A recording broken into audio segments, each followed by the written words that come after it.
antum sempat membahas tentang sifat-sifat Allah yang sempurna. Beberapa hari yang lalu ada teman saya yang tanya ke saya, Mbak Nafilah, kebetulan anak ini memang baru hijrah gitu ya, baru belajar Al-Quran, baru baca-baca. Dia tanya, Mbak Nafilah, Allah itu boleh nggak disifati sama sifat yang mohon maaf kurang baik seperti makar, penipu atau yang lain, karena Allah kan sangat sempurna. Dan dia kebetulan waktu itu dia lagi menyebutkan ayatnya ke saya yang wayamkurullah wayamkuruna gitu. Wa makaru wa makarullah wallahu khairul makiri wa hum la yash'urun. Nah di situ dan di surat Al-Anfal juga ada ayat yang tentang Allah itu sebaik-baiknya tipu daya gitu, mempunyai tipu daya yang sebaik-baiknya. Nah itu kan menunjukkan kalau Allah itu punya sifat tipu daya. Jadi dia waktu itu agak ngotot ke saya, berarti Allah juga bisa dong disifatin sama sifat yang jelek-jelek yang seperti itu Mbak Nafila gitu katanya. Menurut antum itu gimana? Saya juga masih belum jawab sampai sekarang pertanyaannya teman saya itu, karena saya masih bingung gitu. Jadi saya tanya sama Gus gitu, mungkin ada pencerahan gitu buat saya menjawab gitu. Terima kasih. Assalamualaikum warahmatullahi wabarakatuh. Itu begini ya, jawab seperti itu rileks saja. Yang jelas jenengan harus terima kasih sama yang tanya, nganggep jenengan pinter itu. Sampai tanya itu berarti nganggep jenengan pinter. Itu satu prestasi, itu orang nggak semua orang ditanya itu. Itu begini ya kalau dalam ilmu balaghah. Makanya saya ini kan pengajar ya, pengajar fikih juga pengajar balaghah, juga pengajar tasawuf, pengajar mantek. Kalau di pesantren kan memang semua itu diajarkan Pak Fatullah. Ini juga dulu mondok di buyut-buyut saya di Kudus itu, di pondok tertua di Kudus buyut saya. Makanya hormat saya itu bukan karena beliau punya etika, memang aturannya harus hormat gitu. Saya juga harus hormat beliau karena beliau rektor, ya sudahlah saling menghormati. Bapak itu kalau sama penanya itu hormat, ditanya, dia sudah sopan. Jadi kita harus menghormati orang sopan. Yang tanya hormat ke kita karena kita dianggap alim, kita hormat sama penanya karena orang sopan. Mau tanya itu juga gengsi loh. Masa dokter tanya itu kan ribet kan? Saya kemarin ditawani di Unisula, masuk dikasih dokter honoris causa. Kenapa Gus gak mau? Saya takut kalau masuk neraka, masa dokter masuk neraka karena saya. Kan ya tidak lucu juga itu. Akhirnya dokter-dokter itu, iya Gus, saya udah pernah kepikiran ya. Akhirnya mereka terus mau udah takwa, udah Gus kita harus takwa, kan mahal dokter kok masuk neraka. Oh begini jawabnya ya. Semua ilmu itu harus kita pelajari karena melihat sisi ekstrimnya, sisi buruknya. Ya saya ulang lagi ya. Ilmu itu harus Anda pelajari karena melihat sisi ekstrimnya, sisi buruknya kalau kita tidak tahu. Sehingga dengan cara itu kita tahu secara serius. Misalnya nikah sekali gak sah kategorinya zina. Kenapa anak angkat dilarang oleh Islam? Saya ulang, kenapa anak angkat dilarang oleh Islam? Kalau mau baik saja, tapi gak perlu ada anak angkat. Karena apa? Sekali perempuan ini tadi ditulis misalnya binti Fathul Wahid, binti Bahauddin, itu nanti di KUA itu dikira itu walinya. Padahal hakikatnya tidak walinya. Maka enggak. Nah, ketika ini menikahkan, nikahnya sah enggak? Enggak kan? Karena dinikahkan oleh orang yang hakikatnya tidak walinya, itu satu. Sisi ekstrim kedua adalah ini nyata pernah terjadi. Anak ini kuliah terus pacaran. Ternyata pacaran sama kakak kandungnya. Jadi itu ceritanya ada anak dari Bojonegoro tipe anak angkat sama orang Jakarta. Singkat cerita sama-sama dewasa kuliah. Sampai pacaran, sampai mau kawin. Nah, pas mau kawin itu yang lamar adalah Pak D-nya. Pak D yang Bojonegoro datang ke Jakarta. Terus dia ngetik, ini kok rumah yang dulu saya titipin ponakan saya. Ternyata itu adik kandung. Karena si adiknya tadi pakai binti langsung yang Jakarta. Sehingga anak Bojonegoro perasaannya pacaran sama anak Jakarta. Nah, di sini kelihatan betapa hebatnya Islam ketika benar-benar melarang anak angkat dengan makna menasabkan. Kalau dengan makna kasih sayang nggak apa-apa ya, tapi kalau dengan makna menasabkan nggak boleh. Paham ya? Karena ada sisi ekstrim nanti bahayanya tadi. Nah, terus, nah ilmu balaghah juga gitu. Di antara ilmu sisi ekstrimnya ilmu balaghah adalah kalau kamu tidak memahami balaghah, maka kamu akan mengatakan Quran ini bohong. Karena kamu tidak tahu tasbih itu apa. Terus misalnya gini. Allah memaklumatkan di Quran bahwa orang kafir itu sumum bukmun umyun. Sumun artinya itu budak, apa ketuli. Bukmun artinya bisu. Umyun artinya buta. Itu kalau kamu nggak ngerti balaghah, maka faktanya apa? Ternyata orang kafir tidak tuli, tidak bisu, tidak buta. Tapi kalau kamu ngerti balaghah akan tahu ini tasbih yang balik, perumpamaan yang sempurna, kesusastraan. Jadi kalau orang muji Nabi itu nggak boleh bilang anta kasamsi, itu kurang keren. Kamu ibarat matahari, kurang keren. Kafnya dibuang, anta samsun, anta badrun. Kamu matahari, kamu rembulan. Nah, kalau orang sedang pacaran itu kalau bilang kamu ibarat bunga, itu kurang keren. Wah, kamu ya bunga saya itu kan terus keren kayak. Nah, itu balaghah. Nah, di antara balaghah itu ada namanya wal ityan bil kalimah lil musyakalah. Jadi mendatangkan kalimat bukan dengan makna semestinya tapi lil musyakalah. Musyakalah itu perimbangan. Wa makaru wa makarawah. Mereka bermakar dengan tipu daya. Wa makarawah, dan Allah pun melakukan itu. Berarti Allah menipu daya mereka. Ya enggak. Kalau dilakukan orang baik itu namanya kecerdasan. Tapi kalau dilakukan orang dolim itu namanya tipu daya. Jadi misalnya gini. Ada orang bikin alarm supaya maling itu terdeteksi atau pakai CCTV, itu namanya kecerdasan.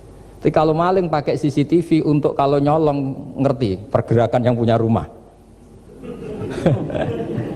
Jadi sama-sama melakukan itu tapi beda. Sama mati juga gitu. Ketika kita pecundang matinya mati sangit gitu. Tapi ketika kita pahlawan matinya mati syahid. Artinya ya sama-sama mati. Nah, di balaghah itu ada istilah musyakalah. Musyakalah itu ayat itu sebenarnya banyak, Mbak. Ada yukhadi'una Allaha wa huwa khadi'uhum wa yamkuruna wa yamkuruwah wa makaru wa makaru, itu banyak. Jadi di antara sisi yang harus kita pelajari dari ilmu balaghah adalah kalimat itu banyak yang tidak semestinya. Ya tadi misalnya kita bilang coba kamu jalan dulu. Kalau kita bawa mobil, maksudnya mobil itu jalan, kita duduk. Tapi kalimatnya tetap, sudah kamu jalan dulu. Mau naik mobil kok dibilang jalan. Jadi berdiri juga gitu. Ya yuhal muddatsir kum fa'angzir. Kum, berdirilah kamu. Berdiri maknanya mengurus sesuatu yang serius. Itu orang Arab bilang berdiri. Sehingga disebut wayuki munas sholat. Dan mereka mendirikan sholat. Apa semua sholat itu bentuknya berdiri? Nah, nuruti cangkem elek kan protes ya? Makanya begitu juga sholat. Sholat itu harus menghadap kiblat. Yang benar aja, kalau pas sujud menghadap apa coba? Menghadap tanah kan? Jadi kalau nurutin bahasa ini nggak ada yang benar gitu. Maka berhati-hatilah dalam bahasa, karena bahasa itu nggak jelas. Kalau kamu sedang senang istri kamu, mesti bilang gini, wah saya cinta kamu karena kamu cantik. Harusnya istrinya tersinggung. Sehingga gini, berarti suatu saat kalau saya jelek Anda sudah tidak cinta kan? Kebetulan para istri tidak pinter sehingga dipuji gitu ya seneng. Sebetulnya itu tidak pujian, itu bahaya itu. Berarti dia mencintai saya sejauh saya masih cantik. Kalau enggak ya sudah macam-macam. Dan ya rata-rata macam-macam betul itu. Artinya bahasa itu nggak usah dimaknani. Makanya saya kemarin bilang sama Pak Rohidin itu, Mbok ya UI itu kalau ngaji misalnya Bukhari dengan pemaknaan ulama. Karena maknani bahasa ini satu pekerjaan yang kalau tidak ulama tidak bisa.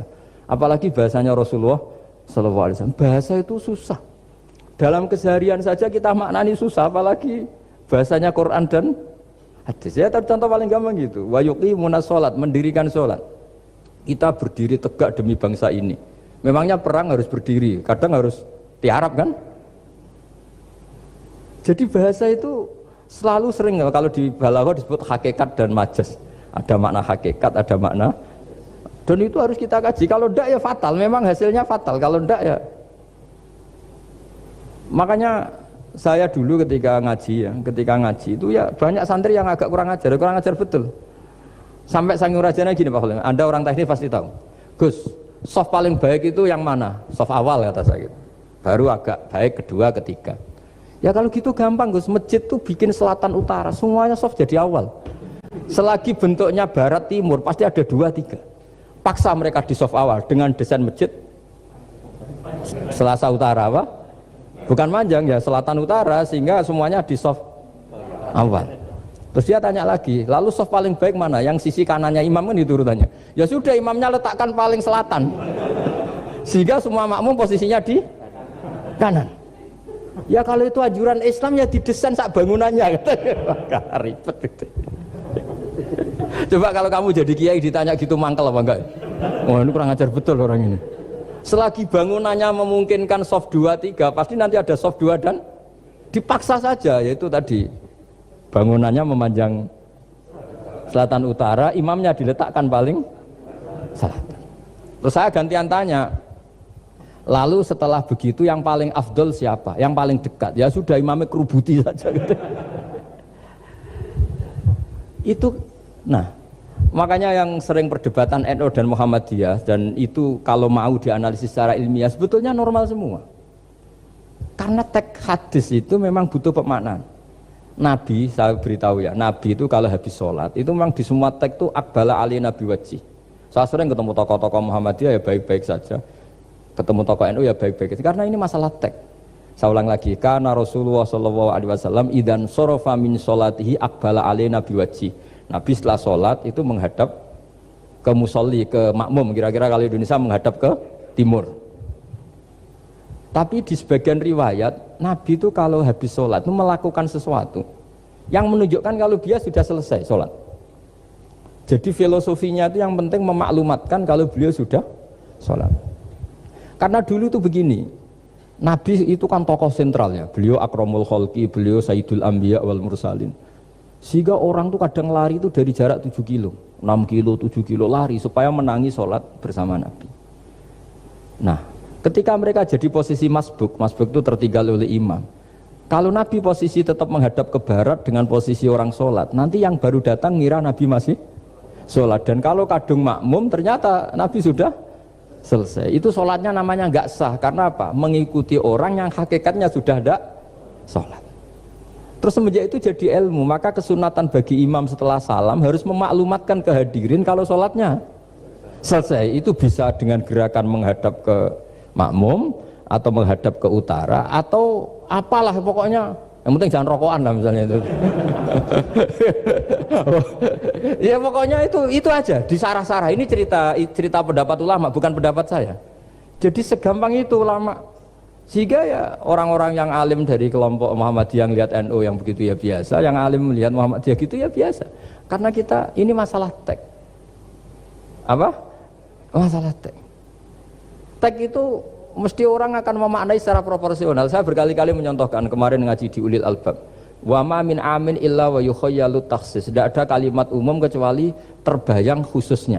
Enggak boleh kalimat selalu umum. Misalnya saya contoh paling gampang itu tadi. Cung nak melaku jo plengaan itu. Kalau jalan jangan toleh kanan toleh itu. Semua ilmu adab pasti begitu. Tapi kalau di jalan raya tetap enggak melengak.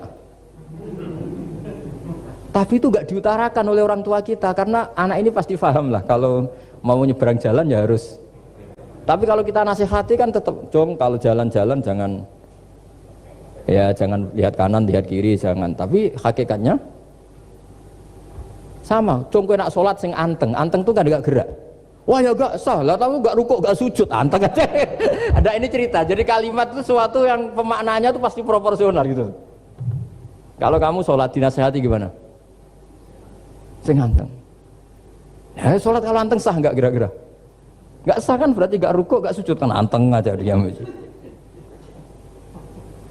Ya sama, saya berkali-kali nyontohkan istri kamu kalau sedang baik dengan kamu, sudahlah Pak, kamu ingin apa saja tak dukung, bilangnya apa saja. Tapi kamu jawab, saya ingin poligami, wah perkara itu. Padahal bilangnya apa saja. Maksudnya kecuali itu kan gitu. Ya makanya ini cerita lah. Quran itu ada sekian kalimat yang maknanya itu proporsional. Seperti wa makaru. Jadi misalnya gini ya, contoh paling gampang yang populer. Nabi di Gua Thur. Gua Thur itu ya gua Arab ya. Kedalamannya enggak banget dalam. Terus Allah merekayasa itu dengan cara ada laba-laba yang masang jaringnya di situ, terus ada burung dara yang di situ. Itu ya disebut makruh, rekayasa Tuhan. Tapi orang pasti sepakat itu namanya kecerdasan. Karena orang kafir yang mengklaim dirinya cerdas, dirinya terlatih, dirinya ahli mendeteksi musuh, ternyata hanya ditipu seperti itu, nggak tahu. Nah karena ini pekerjaan kesalehan disebut kecerdasan. Apa disebut?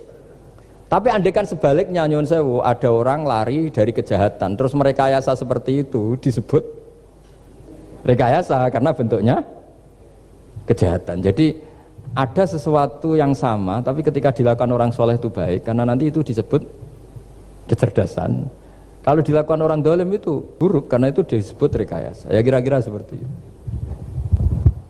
Baik, mohon izin satu lagi Ustaz dari komentar YouTube dari Bapak Kristiano Sulistianto. Gus, bagaimana dengan orang bodoh yang dijadikan sebagai pemimpin? Bagaimana dengan pertanggungjawabannya? Sekian Ustaz.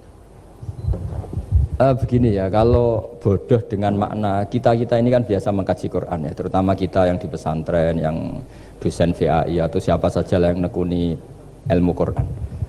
Ada sisi manusia itu punya sifat permanen yang oleh Allah disebut wa kanal insanu dzaluman jahula. Manusia itu banget bodohnya kata Allah. Sudah banget bodohnya, banget dolimnya. Sehingga kita bilang bodoh itu sebetulnya bukan ngenyak ya. Ya memang manusia mau tidak mau harus bodoh lah. Teorinya gampang, yang perlu diketahui itu kan banyak. Toh kita harus dititipi ilmu hanya sedikit. Dari yang banyak tahu sedikit itu namanya apa coba? Bodoh kan? Jadi sifat bodoh itu tidak perlu kita hindari banget. Mbok kita sudah alim, sudah alama, sudah apalah, tetap ada saja yang kita tidak tahu kan. Lalu pertanyaannya, gimana kalau orang bodoh itu mimpin? Bodoh apa? Kalau bodoh tentang uang ya bagus. Makanya Nabi pernah ngintikan aksaru ahlil jannah al-bulhu. Nanti penduduk surga terbanyak itu orang-orang bodoh. Misalnya ada rektor, menteri, pejabat, nggak pernah korupsi, itu teman-temannya bilang pinter apa bodoh? Teman yang kroni itu bilang apa? Bodoh kan, punya kesempatan, udah diambil, itu namanya bodoh. Tapi kalau malaikat bilang ini pinter gitu, karena bisa mengendalikan apa? Nafsu. Nah, makanya kalau pertanyaannya gimana hukumnya orang bodoh yang mimpin? Bodoh apa? Kalau bodoh cara mimpin ya memang keliru betul. Wong bodoh cara mimpin kok tetap mimpin. Tapi kalau dia bodoh, nggak tahu caranya korupsi, nggak tahu caranya selingkuh, nggak tahu caranya nggak bener, itu ya pinter itu. Karena Nabi itu yang unik kadang muji itu aksaru ahlil jannah al-bulhu, masyhur hadis itu. Kebanyakan penduduk surga itu orang-orang bodoh. Sampai Mbah Mun tuh kalau guyon ya lebih guyon dibanding jenengan. Kata Mbah Mun gini, aku itu saake suar wargane wong-wong bodoh, saake kenaan malaikat. Kan di surga itu orang akan dikasih sesuai keinginannya. Wong desa-desa itu taunya makan enak kan jadah, terus uduk gitu. Terus bayangkan cantik tuh ya orang ya kayak gitulah, orang desa rodok melek sidik ya cantik, terus bangir sidik ya cantik. Karena surganya memberi yang diinginkan, akhirnya menunya ya itu saja. Karena dia kan nggak pernah makan pizza, terus nggak pernah melihat orang cantik Pakistan, Turki, jadi seleranya ya itu. Jadi kata Pak Mun, mulane wong sing pengalaman, jadi kok surgane mewah. Itu kan bayangkan kamar mandi, mungkin ya kamar mandi di kampungnya kan itu udah bagus ini. Ya saya tidak tahu apa betul begitu apa enggak, ini guyon itu. Nah bodoh seperti itu, jadi kalimat bodoh itu ada bodoh beneran, itu memang bener-bener bodoh. Tapi di beberapa ilmu tasawuf, bodoh itu kadang dipuji, yaitu tadi aktaru ahlil jannah al-bulhu. Kebanyakan penduduk surga itu orang bodoh, ya kayak kita. Kalau kita rektor atau menteri keuangan atau pejabat kok tidak korupsi, itu kata teman-teman KKN kita itu apa namanya? Bodoh kan, ada kesempatan kok nggak dimanfaatkan. Tapi kata orang-orang baik itu pinter. Pemimpin ya gitu Pak Rektor. Jadi saya merasakan jadi kiai, saya itu nggak suka mimpin. Karena sebetulnya takut kalau orang ini tidak mandiri. Semua kok tanya kiai, semua tanya. Ya kadang orang sangat percayanya kiai itu ngasih nama anaknya saja tanya kiai, padahal bisa baca kitab. Kadang ya dia doktor dari Al-Azhar. Ya kamu itu ngalim kok nama saja tanya kiai, apa memang kamu nggak bisa? Wah biar barokah Gus kalau nama dari jenengan, ribet kan? Ini kan ribet. Akhirnya saya tidak mau, barokahnya tidak mau, itu mereka mau memberi nama sendiri. Makanya kata bapak saya itu kalau ono imam masjid wis tuwek ngimami terus juga istiqomah hak jenenge mau digenti. Jadi artinya kalau ada seorang imam masjid tuwek sudah batuk masih ngimami saja. Di satu sisi itu pinter ya, di mana-mana kalau ada yang tua sama yang muda ya didahulukan yang tua. Tapi kalau pertanyaannya itu kalau di bab adab. Tapi kalau nanti temanya regenerasi, ini tersangka enggak? Ya saya ulang lagi ya, ada imam tua sudah batuk-batuk. Kalau temanya akhlak dibenarkan. Di mana-mana kalau ada yang tua yang jadi imam ya tua. Tapi kalau temanya regenerasi, tersangka kan dia. Lah ini lainnya gimana ini kok nggak regenerasi?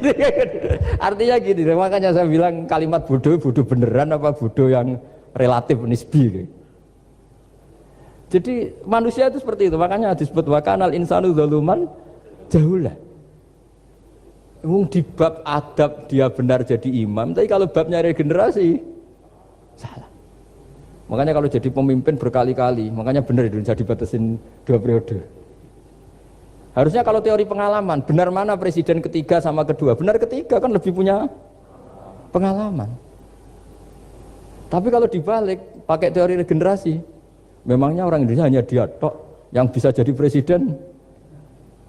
Tapi kalau pertanyaannya, yang belum pernah jadi presiden sama yang pernah jadi presiden, kira-kira mimpinnya tahu mana? Ya kalau yang manusia itu bisa dibolak-balik gitu. Makanya saya berkali-kali bilang agama yang urusan sosial itu tidak ada pakemnya. Gimana hukumnya orang soleh berteman orang fasik yang dugem yang apa? Buruk. Nggak boleh orang soleh berteman orang fasik, takutnya ketularan. Tapi kalau dibalik, boleh nggak orang soleh membina orang fasik? Boleh, bisa bina kalau berteman. Kamu bisa bina orang tanpa berteman? Nggak bisa. Tapi kalau pertanyaannya, boleh nggak orang baik berteman orang buruk? Nggak boleh kan? Takut terkontaminasi. Tapi kalau dibalik, boleh nggak orang baik membina orang buruk? Boleh, bisa bina kalau berteman. Boleh nggak berteman sama orang buruk? Jadi makanya di sini ini kalau sudah sosial itu ada muktadul hal, namanya kalau dalam pesantren itu. Konteksnya apa? Apa? Konteksnya apa? Makanya sekarang ada Covid itu juga gitu. Wah ini enak copet itu. Polisi nggak boleh nangkap, jaga jarak Pak. Jadi kalau nyopet ya sekarang, kalau maling sekarang. Kalau mau ditangkap saya positif. Itu kan ribet kan itu. Jadi, lu itu betul benar nyata. Saya kan punya santri polisi banyak Pak. Kemarin saya ke Semarang cerita. Yang cerita itu reskrim, dia kasat.